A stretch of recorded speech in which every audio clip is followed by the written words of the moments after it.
Welcome to Historias Entre Vidas. Doa Refugio pressed her shawl against her chest and stopped in front of the wooden gate, not yet knocking. Inside, a child was crying as if he'd been crying for hours, and a man's voice, tired down to the bone, was trying to calm him with words that weren't coming out right anymore. She stood there, her bundle on her shoulder and the Makoakan sun falling sideways across her face, not knowing whether to knock or leave. She hadn't been in that house since the burial. She remembered the smell of candle wax, the uncomfortable silence of the neighbors, and Mateo Alcantara with dry eyes, because he had no tears left. Now, months later, the door was still unpainted, and the corral fence had fallen in 2 places. Refugio finally knocked, 3 slow raps, and waited. It was a girl who opened the door, about 7 years old, her hair uncombed, a rag doll hanging from her hand. She looked Refugio up and down, without fear but without trust either, and said nothing. Behind her appeared Mateo, the younger child in his arms, his shirt stained with a toll and the face of a man who had gone a long time without sleeping well. "Doa Refugio," he said, surprised. "Forgive how the house looks." "I haven't come to judge the house, Mateo. I've come to see how you're doing. And them." He lowered his eyes. The boy in his arms kept crying softly, already out of strength, and the girl hid behind her father's leg without letting go of the doll. 5 months had passed since Luca, Mateo's wife, died of a fever that came fast and forgave nothing. Refugio had known her well, better than Mateo could have imagined, because Luca had arrived in that town as a girl. An orphan, too, raised by an aunt who treated her more like a servant than a niece. Refugio, young back then, had given her bread more than once, and advice, and a place to cry where no one would see. Over the years they drifted apart, as happens, but Refugio never stopped asking after her.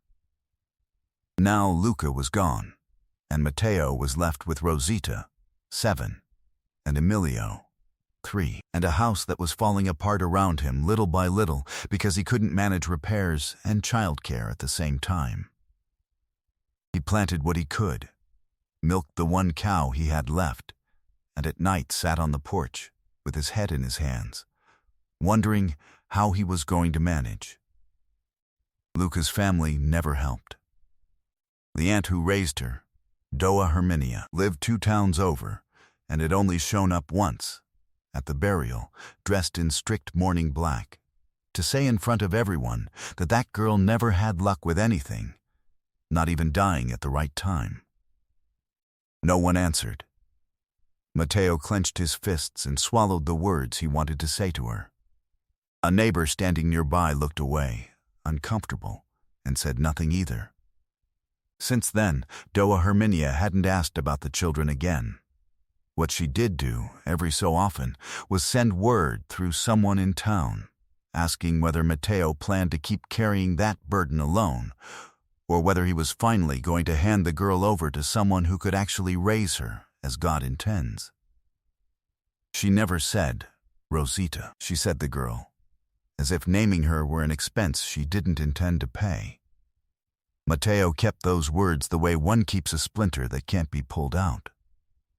And on the nights when Emilio wouldn't stop crying and Rosita went quiet for too long, staring at the door as if waiting for someone to walk through it, Mateo asked himself whether Doa Herminia might not be right, whether another house, another woman, anything but a father who didn't know how to braid his daughter's hair or calm a 3-year-old at 3 in the morning, wouldn't be better for them. That afternoon, when Refugio stood in the doorway with her bundle on her shoulder, Mateo didn't quite know what to say. He simply let her in. Inside, the house smelled of cold ash and unwashed clothes. Refugio set her bundle on a chair and looked around.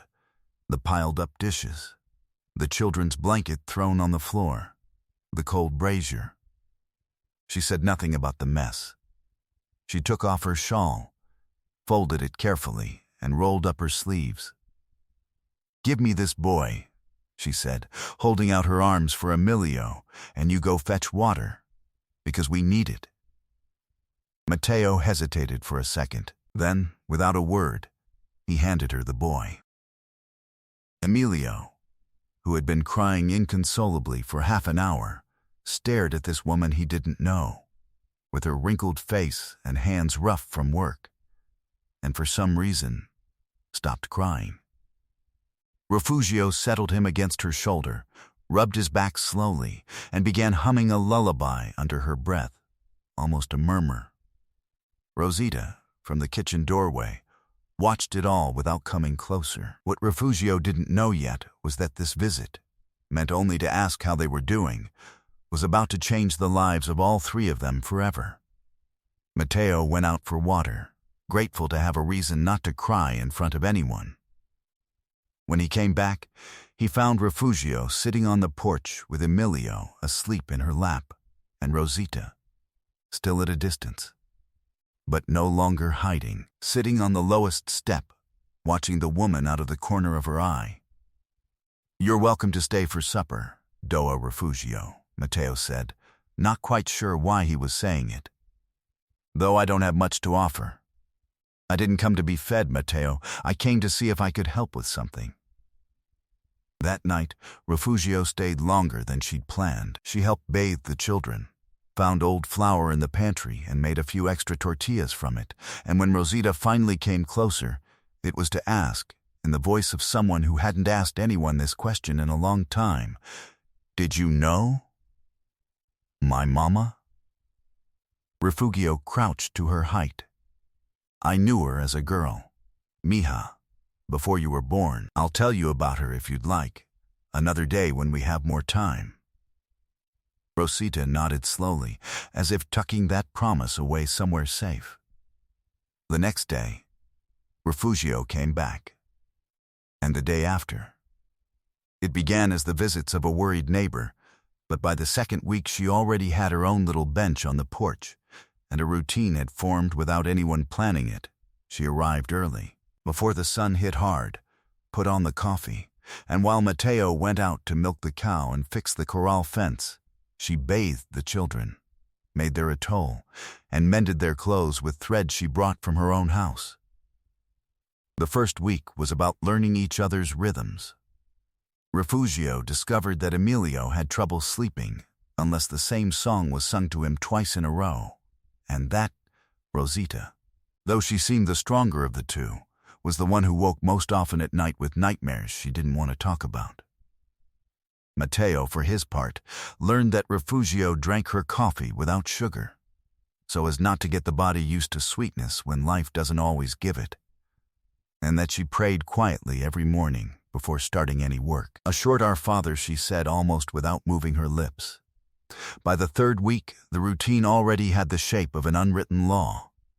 Coffee at dawn, its aroma rising before the sun fully hit the patio. Atoli with cinnamon at midday, which Emilio demanded loudly the moment he saw the little clay jar on the table.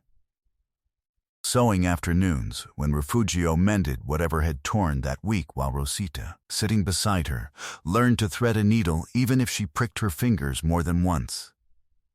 And the nights, always, with the patched blanket spread over the two children's legs, whether it was cold or not. Because by then, the blanket was no longer just for the cold. The neighbors began to draw closer too, little by little, drawn by the change that could be seen from the road. One day it was Don Aurelio, the one with the old mill by the creek, who arrived with a sack of corn, because it's plain to see there's someone in this house now who'll put it to good use.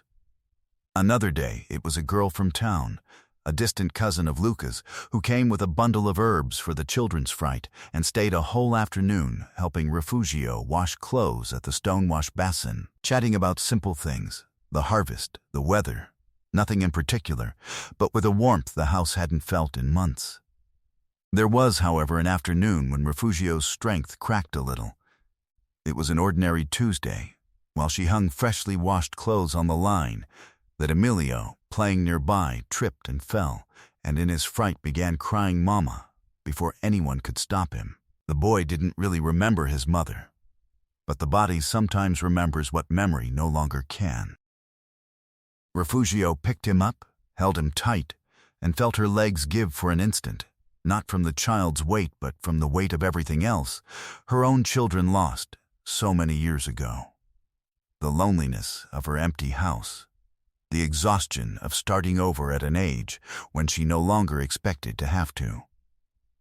She let herself cry for a moment, silently, her face hidden against the boy's shoulder, and then, slowly, she gathered herself, wiped her eyes with the back of her hand, and went on hanging the clothes as if nothing had happened.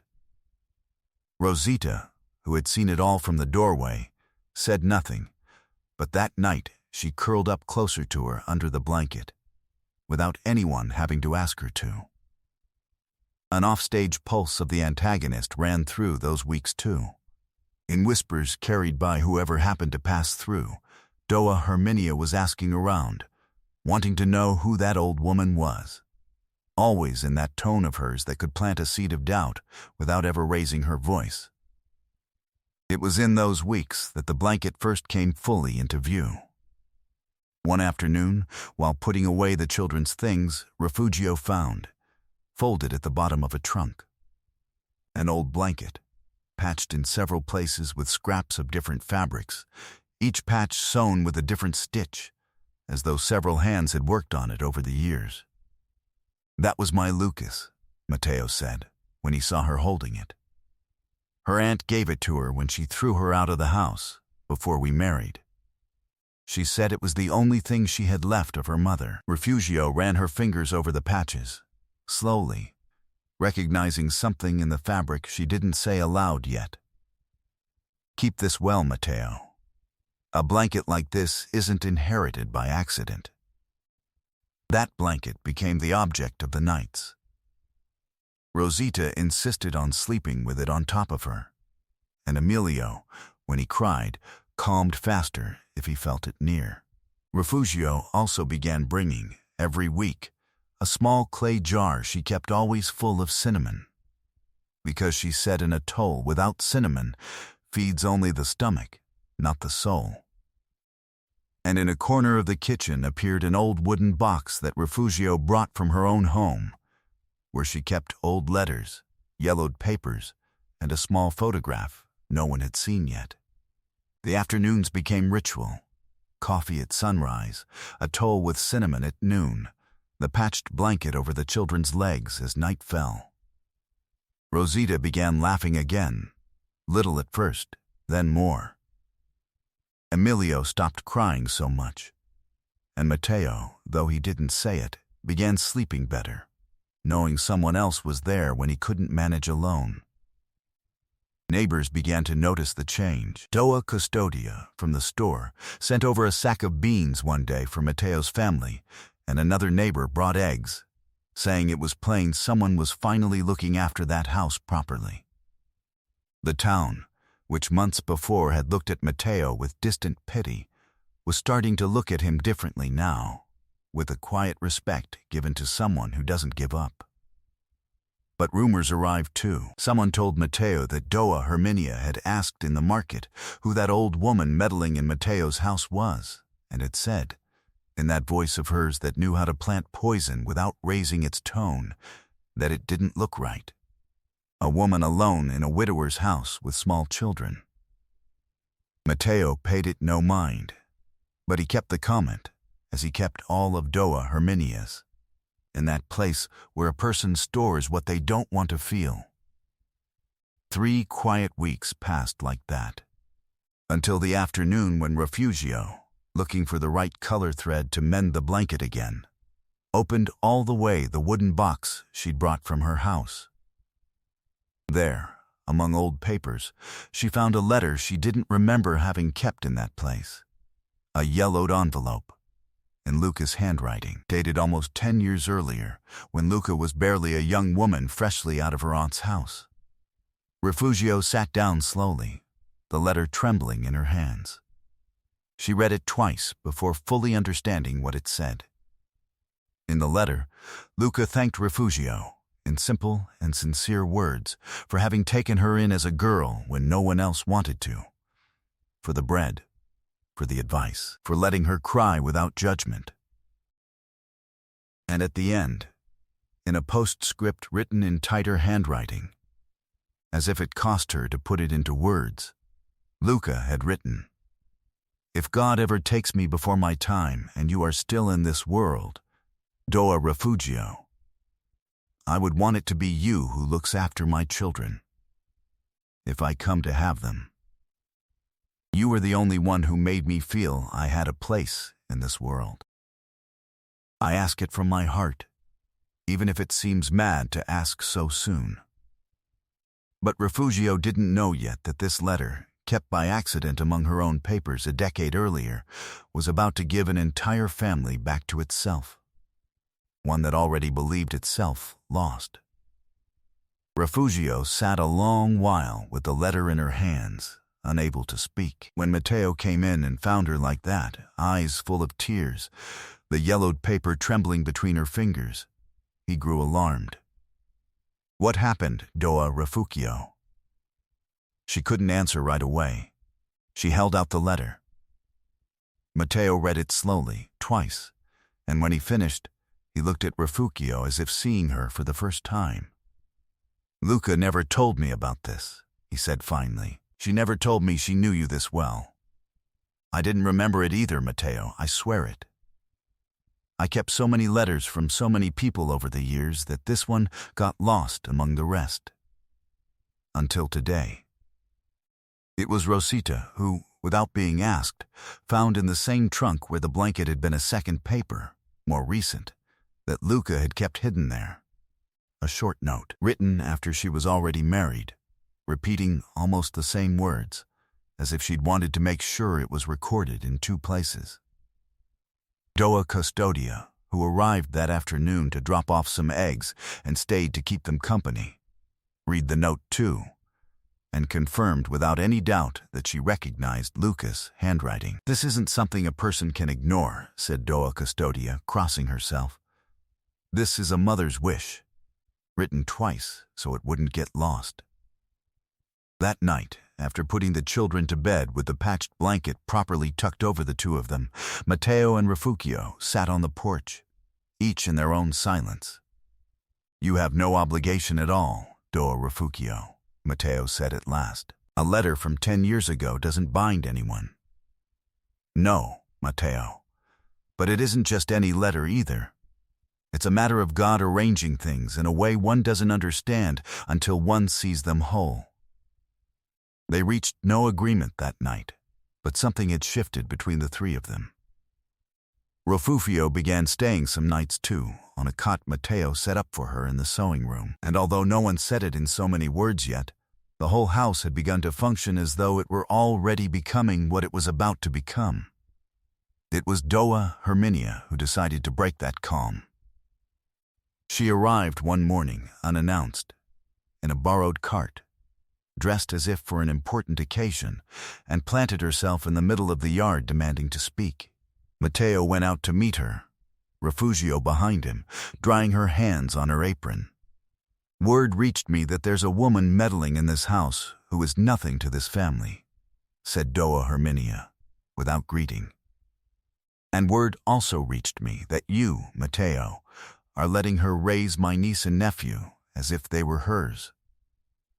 "Doa Herminia, with all respect," said Matteo, his voice firm though his hands trembled a little, "you haven't asked after these children in 5 months. Because I trusted you knew how to raise them alone, as is your duty, not that you'd bring in just anyone to meddle." Refugio stepped forward. "Doa Herminia, I didn't come to take anything from anyone. I came because Luca asked me to, 10 years ago. In her own hand, in a letter I kept without knowing what I was keeping." "Old letters are worth nothing," Doa Herminia cut in. "What's worth something is blood, and these children's blood is mine, not some strange old woman God knows where she came from." It was Rosita who spoke then, from the doorway, in a small but clear voice that silenced everyone present. "She's not a stranger, Ta, Herminia. She's the one who braids my hair every morning. You've never braided it, not once." The silence that followed was long. Doa Custodia, who had arrived mid-argument drawn by the raised voices, stood by the gate saying nothing. A quiet witness. Doa Herminia looked at the girl, then at Refugio, then at Matteo, and something in her face hardened and cracked at the same time. "Blood families sometimes fall apart when there's weight to carry," Refugio said then, calm but not lowering her gaze. "But loyalty stays, and in the end, it's the only thing that weighs anything at all. You don't know anything about what this family has carried," Refugio added, more slowly now, almost with pity in her voice. "You don't know what it is for a 7-year-old girl to braid a doll's hair, because there's no one to braid her own. You don't know what it is for a 3-year-old boy to cry mama when he falls, without even knowing any more who he's calling. You didn't come to ask about any of that in 5 months, Doa Herminia. And now you come talking about blood." Doa Herminia opened her mouth to answer, but the words didn't come out with their old force. She looked at Matteo, perhaps hoping he'd defend her, or at least lower his eyes the way he used to. Matteo didn't lower his eyes this time. "Doa Herminia," he said, his voice calm but firm, "you are welcome in this house whenever you come to see your niece and nephew as your niece and nephew, not as a burden someone else must carry for you. The day you want to come that way, the door is open. Until then, I ask you not to speak again of handing over my daughter as if she were a sack of goods." Doa Herminia didn't answer. She stood a moment longer, as if searching for something to say that still carried weight, and didn't find it. She climbed into her cart without saying goodbye and left down the same road she'd come by, slower than she'd arrived. No one ran after her. No one insulted her either. Matteo stood still, breathing deeply for the first time in a long while, and felt something heavy loosen from his chest, something he'd been carrying since the burial without realizing it. "Thank you, mija," he told Rosita, crouching down to hug her. It was the truth, Pap, nothing more. Before leaving, Doa Custodia put a hand on Refugio's shoulder. "This will be known all over town before nightfall. Doa Refugio. And for good, not for ill. People know how to recognize when someone comes to give, not to take." Months passed. Autumn came, and with it the custom of baking bread on Sundays, something Refugio had started almost without thinking about it, and which by then was already law in that house. That particular Sunday, the smell of freshly baked bread spread across the whole patio, mixed with the scent of wood smoke and damp morning earth. Emilio, bigger now and more talkative, ran among the chickens chasing something only he understood. Rosita, sitting on the porch, braided, with clumsy but determined hands, the hair of a new doll, copying exactly what Refugio did to her own hair every morning. Matteo came out of the kitchen with flour-covered hands and a smile that no longer cost him so much to find. "Doa Refugio," he said, a little embarrassed. "It doesn't sound right anymore to keep calling you Doa Refugio when you practically live here, look after my children, and bake the bread we eat every Sunday." Refugio wiped her hands on her apron, saying nothing yet. "The children already call you grandmother when they talk among themselves," Matteo went on. "And I think it's time it was said to your face too." Refugio smiled, her eyes wet, and pulled the last loaf from the oven, wrapped in the same cloth she always used, letting the steam and the smell of fresh bread fill the whole patio. "Sometimes life pushes us toward places we never would have chosen on our own," she said, more to herself than to Matteo. And there, without looking for it, one finds the home one was missing. That afternoon, as the sun began to set and the three of them sat together on the porch eating warm bread with a little honey, Rosita tucked herself under Refugio's arm, still wrapped in the patched blanket, which now had one more patch sewn that very week. "Grandmother," the girl said softly, "are you going to stay forever?" Refugio kissed the top of her head and didn't answer right away. She looked at Matteo, who nodded slowly, and then looked at the whole patio, the bread, the children, the fence already repaired, the little cinnamon jar always full on the table. "Have you ever found a home where you didn't expect to find one?" she said, as though speaking to someone else, someone not there. "Because that's what happened to me, Mija, and I don't intend to let it go."